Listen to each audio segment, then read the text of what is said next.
Hello, everyone, and welcome back to the Value-Driven Ownership Program.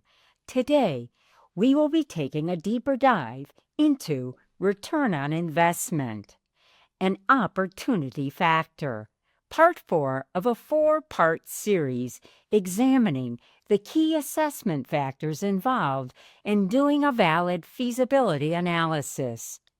Big picture, return on investment is all about assessing the opportunity of an investment by measuring risk versus reward. The concept is simple. The investment should produce an acceptable level of risk and an acceptable rate of return. The greater the risk, the greater the reward. We will also talk about break-even, which is all about survivability. I'm Debbie, a certified SBDC advisor at the Colorado Small Business Development Center under the SBA. I am also a former business owner myself, a former CFO for multiple startups in the Silicon Valley, and a CPA with a master's in finance. And I'm here today to help you understand return on investment and break-even.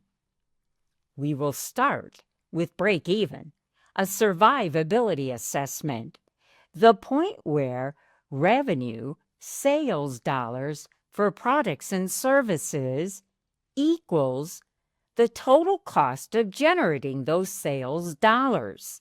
On a free cash flow basis, those costs include operating expenses, infrastructure, and capital structure requirements. For purposes of assessing feasibility costs, they also include owner living requirements in the form of a personal budget. It's the level of production required to cover all expenses. Why figure out break-even? To make sure your business survives over the long haul. It's a risk assessment every business owner should make and understand, an important part of the risk and reward analysis. Let's look at a break-even analysis now on a free cash flow basis. The calculation itself is fairly simple. It begins with sales of products and services. Then you subtract costs, the total costs of everything you need to spend, operating expenses, infrastructure, and capital structure costs. And this is equal to your personal budget, or what we call break-even, what you need to survive. The feasibility model does most of this work for you on the base case tab in the model, as you can see in the analysis for robust coffee. Production is presented in the number of units right at the top. Based upon the number of days per year, the business will be open. In this case, 364. And the free cash flow generated by the business of $31,127. Note, the personal budget is also equal to $31,127, resulting in break-even, a number equal to 0.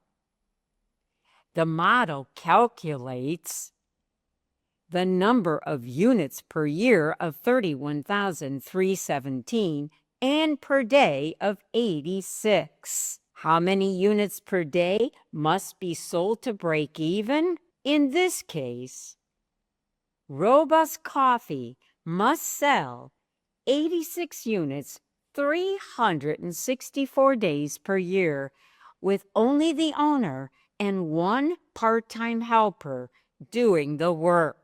Is this feasible? Is the risk worth the reward the owner will get? If you don't like what you see, try running the numbers a different way. And if that doesn't work, you might want to just walk away from this venture. Big picture, return on investment measures investment performance based upon the concept of risk and reward. The goal is to quantify the potential success of your business by assessing your appetite for risk relative to the potential for reward. While there are many ways to measure reward, we will look at 3 simple metrics used in the robust coffee analysis. First, let's talk about rate of return. The rate of return is a ratio of money gained or lost on an investment compared to the amount of money invested. In our base case, the gain or loss is equal to the value of the investment, $208,000, in year 6 minus the cost of the investment, $380,000, to get a loss of roughly $172,000. If you divide that loss by the investment cost, you get a negative ROR of 45.2%. Next, let's talk about the cost multiple, equal to value in year 6 divided by cost, or 0.5. This means that after 6 years, only 50% of the original investment has been realized or paid back via operations. Not so great. And finally, let's look at internal rate of return, or IRR, the expected compound annual rate of return earned on the investment. In the high case, this return is 7%, using an average inflation factor of 3% going out 10 years. To put this in perspective, at the time of this recording, a 3-year CD rate at Gainbridge Bank was 5.35%. Private equity firms had a minimum acceptable IRR hurdle rate of 8% with a target of 20 to 25%. And venture capital firms were looking for greater than 30% for early-stage companies and greater than 20% for later-stage investments. What do you think? Is the risk worth the reward? And now, let's talk about your homework assignment, focused on assessing the risk you're taking versus reward. First, prepare a personal budget for your living expenses. This is on the Budget tab in the Feasibility Model. You get to choose what kind of budget you want. A minimal budget, maybe you're single and willing to live in a trailer, or a conservative budget. Maybe you have a family and you want to save for retirement. Second, prepare a break-even calculation. This can be done on the Base tab in the model. Enter the number of days you plan to work per year and then find the revenue level required to make the free cash flow number equal to your budget.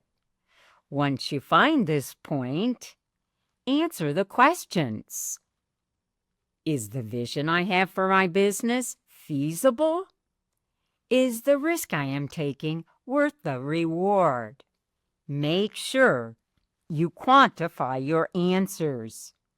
Where do you break even, and what is your return on investment? And that's how you do a return on investment analysis.